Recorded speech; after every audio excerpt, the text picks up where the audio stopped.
Hey, everybody, and welcome to another episode of What a Hell of a Way to Die. It's Francis, and back with me on the mic, I have Jasper Craven.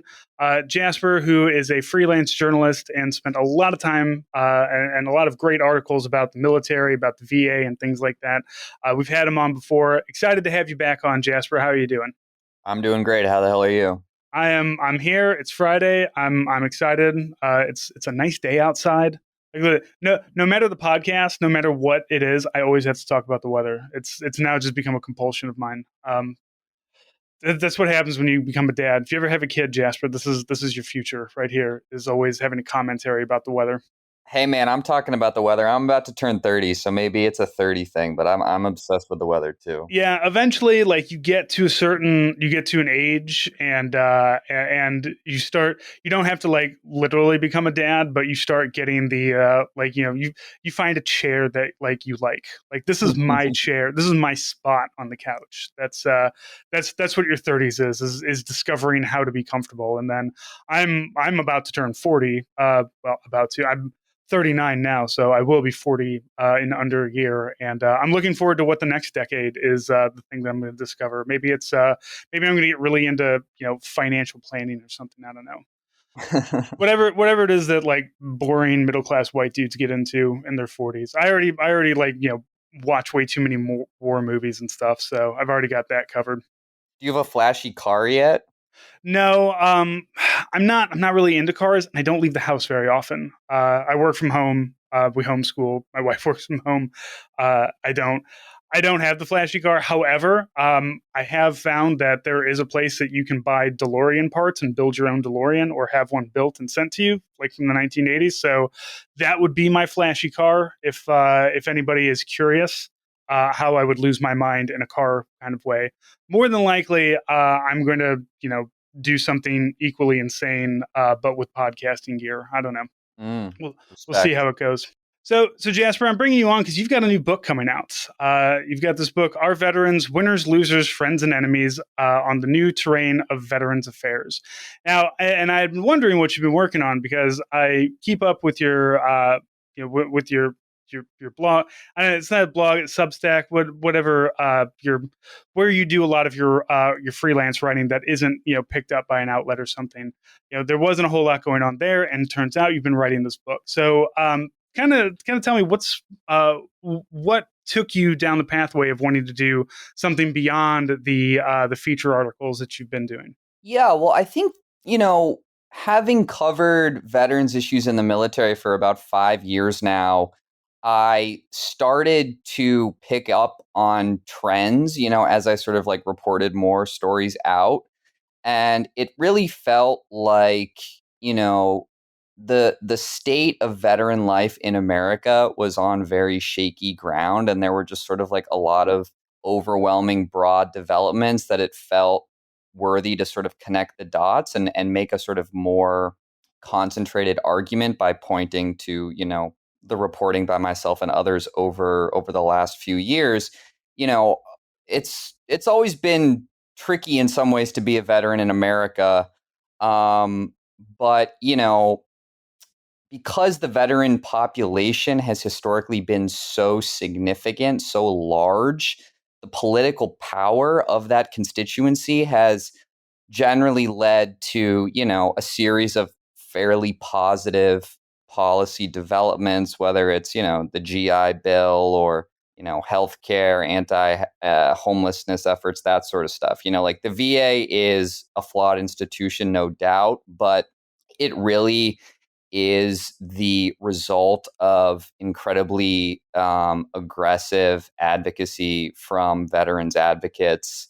Because the veteran population is now shrinking, there's sort of this vacuum now. The American Legion is a shell of its former self. The VFW is facing similar challenges. These groups are out of touch. They're very white. They're very conservative. Even younger groups, representing post 9/11 vets like IAVA, they're flawed and they don't have the power that they claim to hold. And so in this vacuum, you've seen just a lot of ideological and corporate interests step in and just sort of, try to hack the system and make money off vets. So you see that in the outsourcing of healthcare.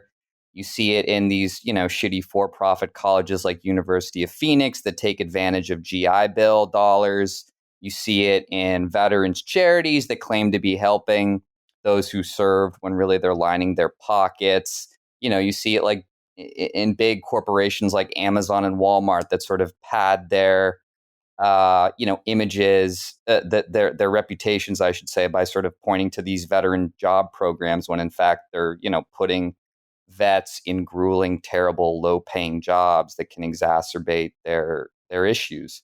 Um, to be fair, Jasper, that is kind of where veterans would shine, though, because guess what we're fucking used to. Yeah, well, fair enough. Fair enough. Yeah, they know how to. I mean, one thing that I've been interested in too is like veterans in trucking. Trucking's such a grueling, rough job, and yeah, I mean, some vets take to it just because it's sort of what they're used to. They sort of know how to suck up and deal with the shit. Well, And if somebody told me, it's like, you know how you drove trucks around Iraq and Afghanistan? What if you did that, but things wouldn't randomly explode on you?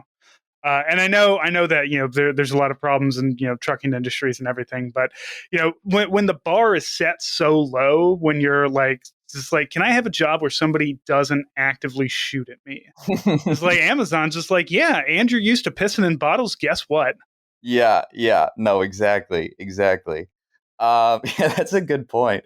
So, there's all of this stuff happening. Plus, there's, there's like a separate sort of element in politics of like veteran politicians who sort of wrap themselves in the flag and sort of receive this protection because of their veteran status to sort of like introduce really like regressive extreme ideas into the discourse. People like Tom Cotton or Dan Crenshaw, and they're sort of given this legitimacy because of their veteran status, even though they're just like doing terrible bullshit.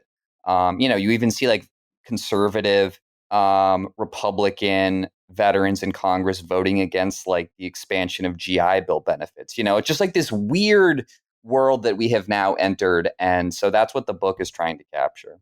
Yeah, I mean there is something to be said about the representation. Obviously, politics currently are so divided that I have two Republican senators in Missouri. Neither one of them, technically they represent me, but Josh Hawley. There's nothing Josh Hawley really does or says that I'm just like, yes, that's a thing that I'm excited about you doing.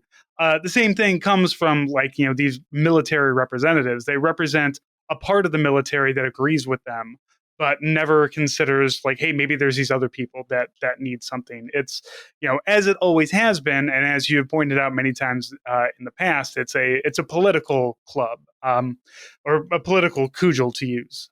Just like if Amazon does, I know Amazon has like its smile rewards for military veterans or military anything. And it's just like you go to a store and it says, do you want to donate $1 to whatever?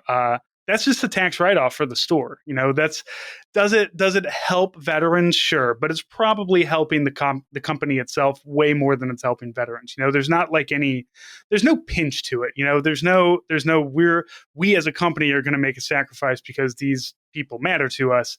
It's how, as you said, how can we use you and maybe kick you a couple of extra bucks, but kick us way more bucks. And that's what it always comes down to. And there are, not to say that there aren't, good veterans organizations and services that are trying to do things. Jason Kander has been really great at, doing these small homes for, homeless veterans, making these small communities out of tiny houses and everything. So there are good things that are kind of happening out there. But when we look at it from, from the national stage, uh, what do we see? What kind of reactions are we getting and things like that? And as you pointed out, it's really not great. Now, you mentioned that the state of Veterans Affairs is on shaky grounds. How does that compare to like the state of Veteran Affairs? Since I mean, let's go back to the Continental Army, or the Bonus Army and things like that. Like, have there been better and worse times to be a veteran when it comes to the government's help lending a helping hand? Yeah, I mean, if you sort of look at the long arc of history, it becomes immediately clear that politicians have always sort of nodded and gestured to veterans and sort of stated they're a friend of this community, while in reality often acting underhanded to sort of screw them, or at the very least not actively support their needs. Obviously the bonus marchers were owed these pensions.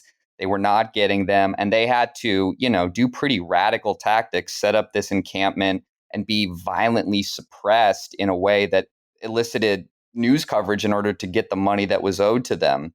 There's obviously there were a lot of issues with returning Vietnam veterans. They came back to a VA system that was totally underfunded. There was not the infrastructure to deal with PTSD, and they had to themselves camp out in Washington and aggressively lobby Washington for more VA staff, for better facilities, for, money to be designated for their mental health concerns. So it's always been a fight, don't get me wrong, but there has been the population and there has been the organizing apparatus to launch those fights. In the late 70s, there was a push to basically get rid of the House and Senate Veterans Affairs Committees, which freaked out the American Legion and the VFW because they thought there would be less of an emphasis on helpful veterans policymaking. So, they activated their members, and the Capitol Hill switchboards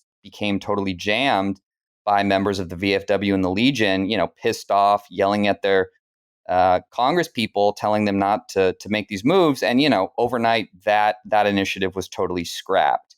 And, it's actually been really heartening. I mean, it's sort of terrible circumstances to begin with, but I think you saw some of that energy in the PACT Act recently when, post 9/11 vets were sleeping on the steps of the Capitol after Republicans, shot down the PACT Act, which, as probably most of your listeners know, is meant to provide healthcare and benefits to post 9/11 vets sickened by burn pits. Right. And which was already approved by the Senate. They just had to vote on it again because they had to omit one thing in it that had nothing to do with any of the funding or anything. And then suddenly, like 25 senators were against it. It was a very strange move for the GOP, but, that's once again, the veterans don't actually matter to anybody except each other, it seems. Yeah. Yeah. And so, there is still the ability to sort of fight and showcase the voices of veterans and get some attention and get some good policy passed.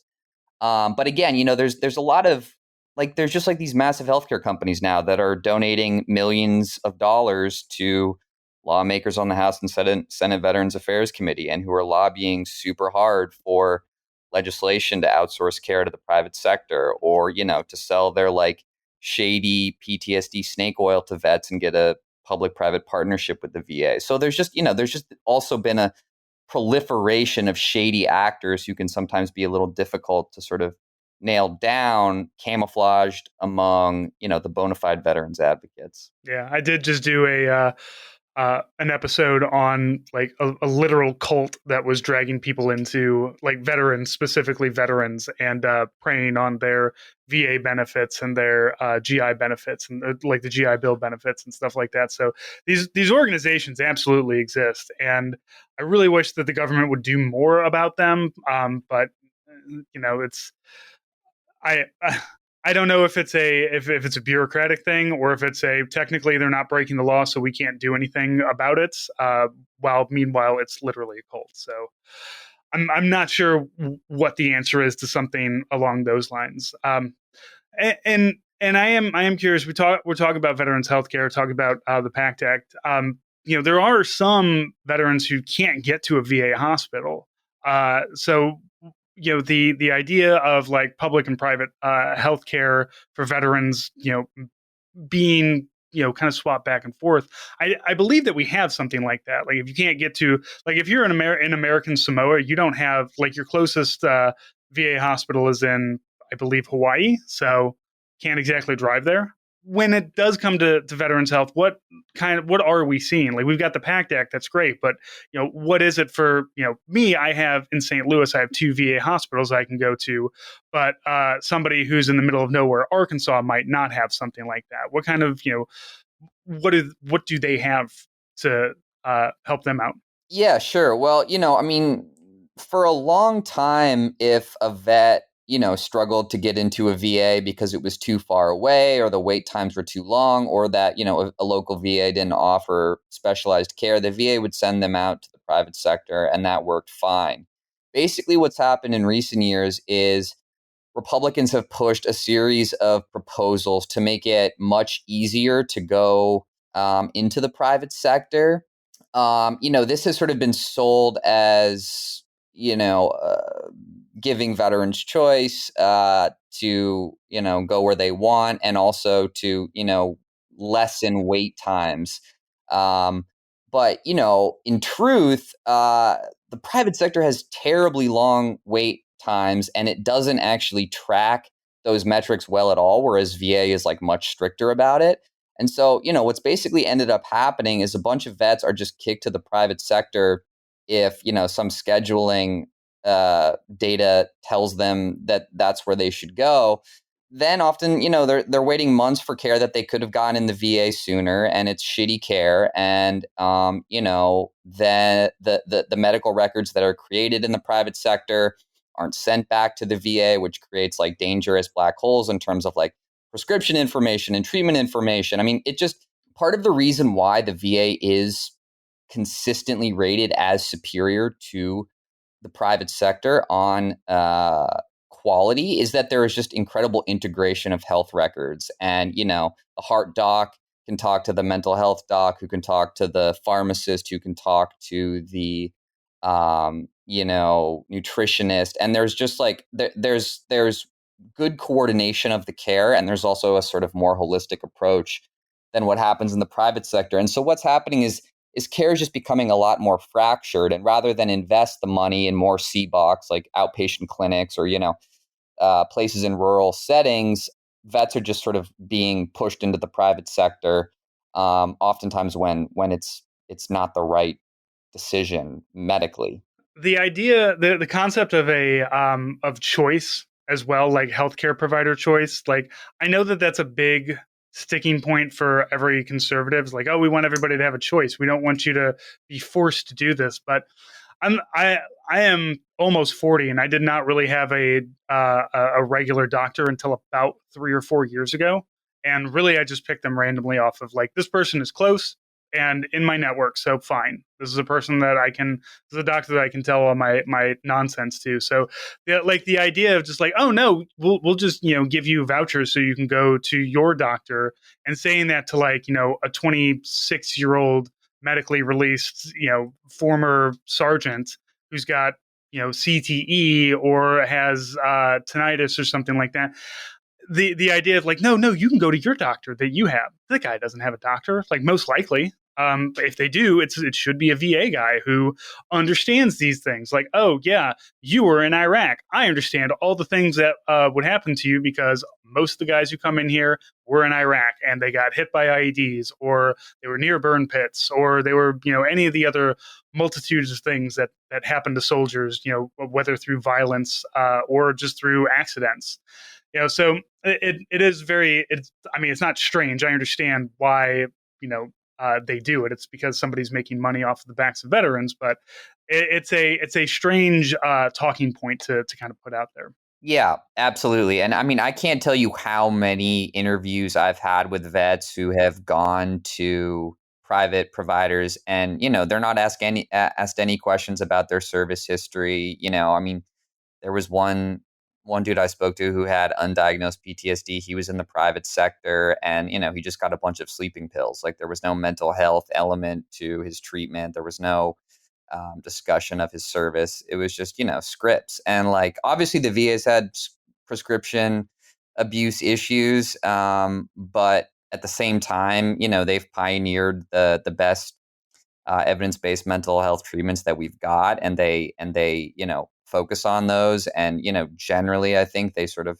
they try to approach these really knotty, difficult mental health issues with the right approach. So, Yeah, um, I always remember, the VA will always stand out as an institution worth saving, because when I came back from Iraq, I was a hot mess, and I walked into one of the VA hospitals and was like, "I'm a veteran of Iraq and Afghanistan. Here's my ID. Here's my DD-214, and I'm having a breakdown right now."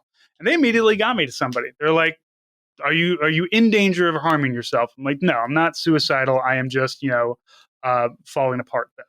And they got me to somebody. They got me an appointment. Like, immediately got me to talk to somebody, and then follow on appointments. And that's not something that you're going to get out of the private sector. And this was 2010. It's, more than a decade ago. So obviously things could have changed, and obviously there are still problems with the VA. We hear about those issues all the time, but you don't really hear the good stories. You hear about the guy who commits suicide in the parking lot of the VA, but you don't hear about the people who went in and got what they needed and go on to live better or more productive lives.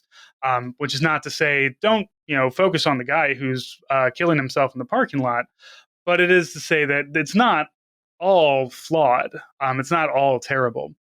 Now, there is something. It seems that some people, some veterans organizations, are worried about, like, Medicare for all or universal health care, kind of taking away from the VA, or taking away from the care that veterans get. Is that actually like a thing that might happen, or is that really a concern that anybody should have? no, not at all. The architects of Medicare for All who have written the legislative text have totally incorporated the VA system into the design of Medicare for All, and ensured that the VA would actually, I mean, the VA would essentially be strengthened through a Medicare for All system. Obviously, the difference between Medicare for All and the VA is that Medicare for All would just be like essentially a payer system. So, hospitals wouldn't be run by the government, but the sort of like payment middleman would be. So you would, Hmm. all the hospitals would still exist. And it's thought that sort of by creating that system, it would be easier for vets to go into the private sector when they needed to, and that would probably like facilitate easier payments and medical record sharing, because there would just be sort of one centralized system where all the medical records and payments are. I mean, that's the other thing now, is that vets are going to the private sector, and then the VA is supposed to pay for those visits, but because of issues around billing and yada yada yada, they're like ending up getting these massive bills that the VA then struggles to pay in a timely fashion.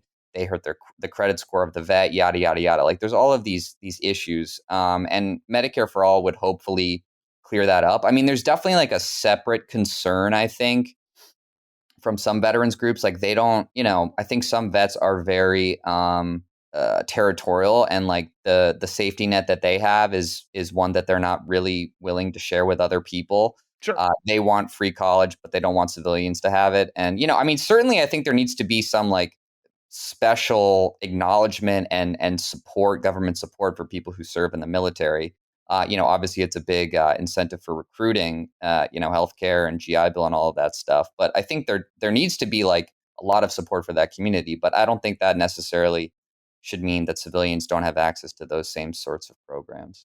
Right. I know that there is always the argument of, like, well, I joined the army and I did my service, so I deserve this, and you didn't do those things, so you don't. And it's you kind of have to explain to soldiers sometimes, people in the military. It's like, I know that, like, a lot of times we're surrounded by people who you probably don't think are the smartest people in the world, but you have to be very privileged to be able to join the military. You have to have a certain intelligence. You have to have a certain physicality. You can't be somebody with asthma and join the military. You can't, there are so many things that can just immediately disqualify you from the military. And it's not fair to say that, hey, you have asthma, therefore you have to shell out $80,000 for college instead of, doing 4 years at Fort Rucker, with your dick in the dirt doing whatever.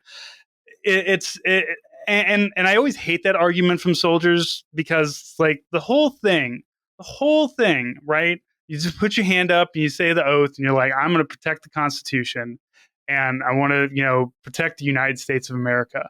And what better way to protect the United States of America than make sure everybody is healthy and educated and doing well? And it just kind of goes out the door for a lot of these guys because as you said, there's a certain gatekeeping. I did this, I deserve this because I went and I went off and did these things, and because I'm a veteran and because I spent 20 years in the military, I can look at that person and say, yeah, my recruiter lied to me too. What of it? Like, we were all duped, buddy. Like, you don't. I'm sorry that like you're not happy with something like this, but just because you and I were dumb enough to join the army and go get shot at in Afghanistan doesn't mean that Joe Schmo down the street doesn't deserve a college education. Yeah, absolutely. I mean, I think at the very least, and there's opposition to these sorts of policies as well. Like, if you have bad paper, you should still have access to the VA. Yeah. And I mean, there's also a pretty strong argument to make that if you're in a military family, you should have access to the VA. All these generals love to talk about how when the soldier goes to war, so does the family. There's a lot of mental strife and strain and economic suffering and all these other things that are wrapped up in that family. And so I think you can make the argument pretty soundly that they should have access to VA resources as well.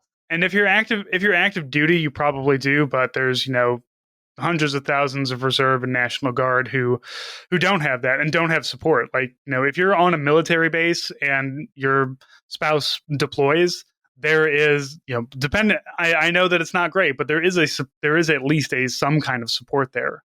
There is something in place, or at least nominally in place. In the regular world, that doesn't exist. Well, I mean, it depends on how good your unit is. If you're a reserve, but like if you were me, who I'd never deployed with the unit I was in, I was always snatched from to fill in ranks at another unit. And I'm not going to say that they didn't care about me. They did, but like when I'm in St. Louis and my family's in St. Louis, and you drag me out to Ohio to do training with this unit out there, and I'm deploying out of Ohio, that's not that's not really doing well for my family. So I can totally understand that. Yeah, so and like the future of veterans policymaking is very unclear.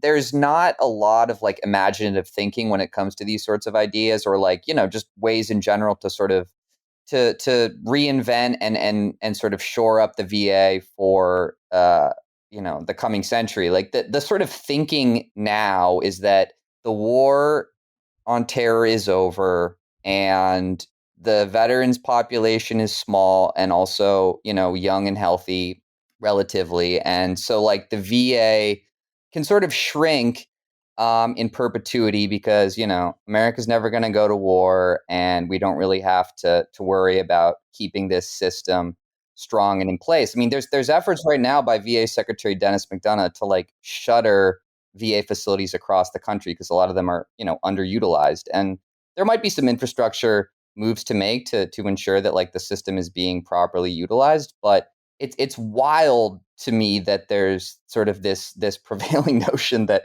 America is at peace for the foreseeable future. Yeah, war, the thing that America just really tries to avoid at all costs. Yeah. Like maybe it's going to be a while till we're in a large scale thing again, but who knows? Russia might get real froggy at some point in time. Or we might just continue to piss off China, and they might do something too. It is very, the contraction of the military, not just policy wise, but also because it's hard to recruit people right now because anybody you can get a job, and also joining the army sucks, and people know that now, especially the younger generations coming up. So they're not going to have as many bodies as they want, but yet there's a lot of this saber rattling about China and Russia, and we might have to go do this or that or the other thing. So I don't know what they think that they're doing with the bodies, other than they don't really consider the bodies. They just consider the missiles and the tanks and the things that are made in the United States, and constituents get to get money and whatnot. The contracting part of it, not so much the actual dude that signed on the dotted line for 6 years. Yeah, absolutely. No, and the thing too is like, the VA is a massive institution. It's relatively well funded. It's the second largest agency to DoD. But like every year, the VA's health people put forward very well stated and articulated and analyzed budgets for what they need for healthcare, based on the patient population and the foreseeable future. And like they never get what they want. Meanwhile, in DoD, we're building all these fucking machines that the generals don't even need or want. And so it's just like it's frustrating too when it's like, yeah, the VA has some of these issues because Congress is not properly funding the VA. There's thousands of vacancies across the system in mental health, and many other clinical positions. So like you hear these guys who are just railing on the VA in Congress and, oh, the VA is terrible at dealing with PTSD and the VA has blood on its hands and blah, blah, blah. And like, yeah, sure, there's some issues with the VA, but like you should then fund the VA, motherfucker. Like Congress needs to put that money on the line and make it happen because vets will die if they're not able to see clinical mental health care staff. You have the numbers, you have the vacancies, hire those people. We took all the money out of this system, and now the system doesn't work. So obviously, because the system is broken, we need to get rid of it. Right, Yeah, exactly. systematically destroying these things. Which seems to be just a thing that conservatives are really into, regardless. But I mean, are Democrats any better? Like, both sides of the political spectrum when it comes to veteran services is do we get anything better out of the nominally people on the left? No, not really. I mean, I think that the left is very scared of the military and very sort of isolated from veteran life. I think they don't know how to like interact with the military. They don't know how to. It just sort of like scares them for whatever reason. Partially because I think the right has done a very good job at like sort of seizing this patriotic mantle and sort of shaming the left for like hating the troops and whatever.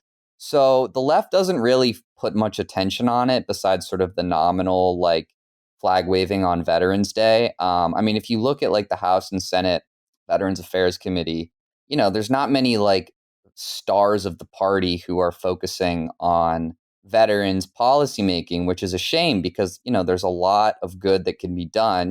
Not to say they're like our weak legislators. I mean, I think we've seen with the PACT Act that what's the farmer's name who runs the Senate Veterans Affairs Committee? He's a pretty solid dude who's fought well on this fight. And Bernie was on Senate Veterans Affairs for a little while, so there's elements in the party, I guess, that's focused. I mean, Jason Kander really has. I think he's got a lot of potential. It seems like he might be, trying to re-enter the political system in one way, Well, shape, or form. we'll see. Jason's got his own things going on. I had him on the show like way back when his first book came out after he left politics, and you know what? He seems happy. So I know a lot of people have been like, you should get back into politics, but I'm not going to get into politics, so I'm not going to tell anybody else like, no, you should be in politics because it sounds insane, and I don't want to do it. And you have to literally be a crazy person to be in politics. Like every person that's in politics has a weird tick somewhere. Sometimes they're just really good at hiding it, or sometimes it's just not all that. It's weird, but it's not all that like it's not like Matt Gaetz who wants to hire underage prostitutes. Jason Kander just has a weird diet. That's it. Like that's his weird thing. Yeah, yeah, I know, and clearly, like being in the system burnt him out and freaked him out and exacerbated all of these underlying issues. So, Sure. like, it's a rough system to be in, and the best people for it can often just like they can't stomach what it requires. So I want to go back to the book itself. So what is the goal of your book here? I think that what we're trying to do with the book, I'm one of three co-authors. We're all civilians, but have dealt in one way or another over the years with the issues and veteran life. And I think that what I hope is that a book written by reasonably well educated civilians on veterans life in America can maybe help close the often touted civilian military divide. I think that most people don't really give a shit about veterans' life in America because it requires some uncomfortable thinking, and it requires proficiency, and it requires, it just requires things that most Americans don't want to engage in. So we're trying to sort of connect some of the issues in veterans' life with like other sort of broader labor and political issues that um, sort of resonate with civilians, and just try to like provide a pretty digestible um, look at veteran life in America that raises some warning signs and offers some tangible next steps in terms of policy on how to sort of improve conditions.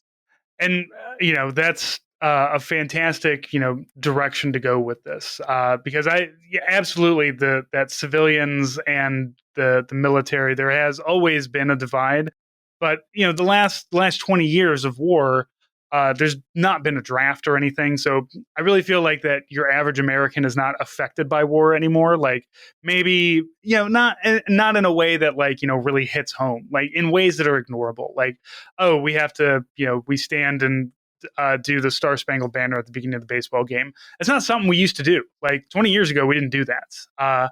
Or commercials or American flags everywhere. These things just kind of become a part of the American culture, and but there's no real thinking about, like, we see the veteran made up really nice and with the clean uniform on the recruiting poster, but you're not taking a look at the dudes that are at the forward operating base getting shelled on a regular basis. And as you said, that's an uncomfortable truth, but also most Americans don't know anybody that's happening to. Nobody's getting drafted. People are doing people did Iraq and Afghanistan, 5, 6 trips out there, rather than I'm going to do my turn and then I'm going to be released from the military, and then you're going to draft somebody else to take my place. That's they've really just kind of burned out this generation of soldiers by multiple deployments into the same war, that every time you go it's different. Like, if you went to Afghanistan in 2004, which is when I went, and I didn't go back to Afghanistan, but I know people who went in 2014, 10 years later, it's a massively different, like, area. Like, you have to relearn so much stuff. Even the people that you met aren't there anymore. They've died, or they've moved away, or they've gotten something else. They're just not there anymore. So there really is nothing that is that's really affecting the American people, but also the veteran themselves are just kind of getting they have no reason to kind of reintegrate into the regular populace, I guess. I know it's a very, like, I know I sound very disjointed when I kind of talk about some of this stuff, because it's hard to like wrap my brain around some of these things, because like I said, I spent 20 years in. I did 2 tours. I could have absolutely done more, and it's just it's a strange conversation to have with anybody else who's my age, who had nothing to do with the military and have no idea what to talk about. Like, oh, when I came back from Iraq 2010, we had been at war for about 9 years at that point, and even my friends just have no idea, like, what is that like? What did you do? What's happening over there? Are we winning this war? And for my answer to be like, fuck if I know. Like, probably not. We didn't. We certainly didn't win the war. We ran with our tail stuck between our legs, and the Taliban's running shit. So I would not call that a win.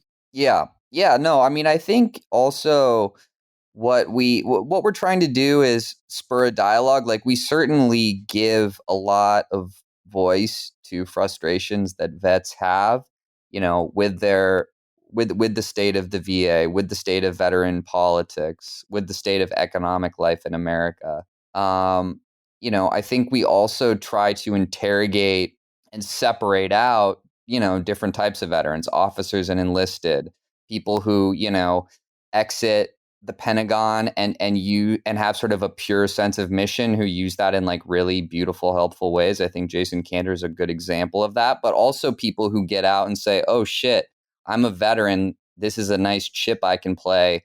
Let me try to exploit this and make some money." Let me You let know, me let me make some racist coffee.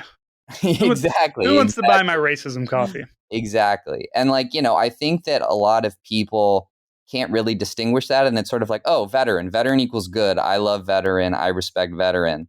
I think there needs to also be, a tough conversation and a willingness to call out bad veterans who are not speaking for the community and who should not be like touted as positive members of this community, but are still sort of getting all of this attention anyway. Whether, I mean, freaking Eddie Gallagher is now training police departments on like weapons tactics. Like, what the hell is going on? It's just this very like military pilled culture where sort of violence is equated with heroism. Veteran is equated with sort of like the perfect civic figure. And if it's just sort of that blind embrace of these ideas, then the culture and the politics can be poisoned. Law enforcement can be poisoned. Law enforcement's been poisoned for a while. No, I actually I go to a farmer's market every once or twice a month, and they have, and I've sold stuff at farmers markets before, just the things I have in my store, but also my wife and I do little crafty things. And sometimes it's nice to just set up a thing. But like, I've never, like, my wife's just like, you should put veteran owned business. Absolutely not. I'll never put that on any of my signs. And I, in fact, steer clear of places like, there's always a couple of like, buy our, soaps. We're a veteran owned company. Like, I don't, when somebody says that, it's like that's immediately like you're trying to use this as a marketing thing, and I don't like that. And not in a like, the military. Your time in service was supposed to be, a quiet professional, and you're supposed to just do it. And like, obviously not. I don't give a shit about any of that stuff. But what does kind of get me is that it feels very cynical.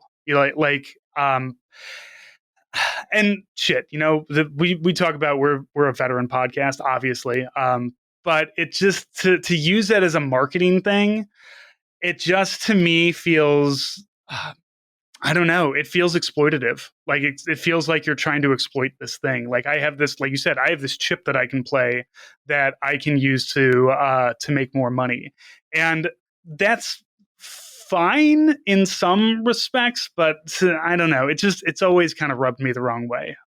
Especially if you're doing something that's just not for veterans. Like I own this thing for veterans. This soap business is veteran owned. Buy my soaps. What do you do with the money? I fucking pay my bills with it, which is fine. But like, what's the point of saying this is veteran owned at this point? Like, what's the message that you're trying to convey to me? So, and because I don't actually want to have those conversations in public with random people that are selling soaps, I don't have them. But I do kind of just like, I don't want to get dragged into a conversation, and I don't want it to end up with me going just like, come on, man, what are you doing? What are you doing here? What is this? Why do you have American flags all over your shit? Do you know that's against the flag code technically? Like, you're not supposed to use American flags as a part of advertising. So what exactly are you trying to do here? And I don't know, maybe that's just me being up my own ass. I don't know, but that is it feels disingenuous to me. Yeah, I hear that. I hear that, man. And it's partially just I think too because the military and veteran life and Memorial Day, like everything has become so commodified that Hmm. it's sort of icky. It's like okay, you can get like a Ford 150, couple $1,000 off on Memorial Day. What does that mean? Why is that how we have chosen to sort of like Right. It's like, uh, this is the day for like when soldiers died, right?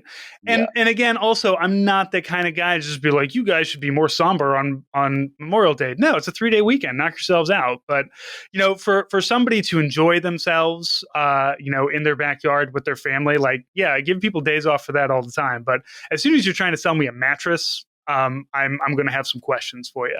yeah, yeah. So I just want to ask one more question.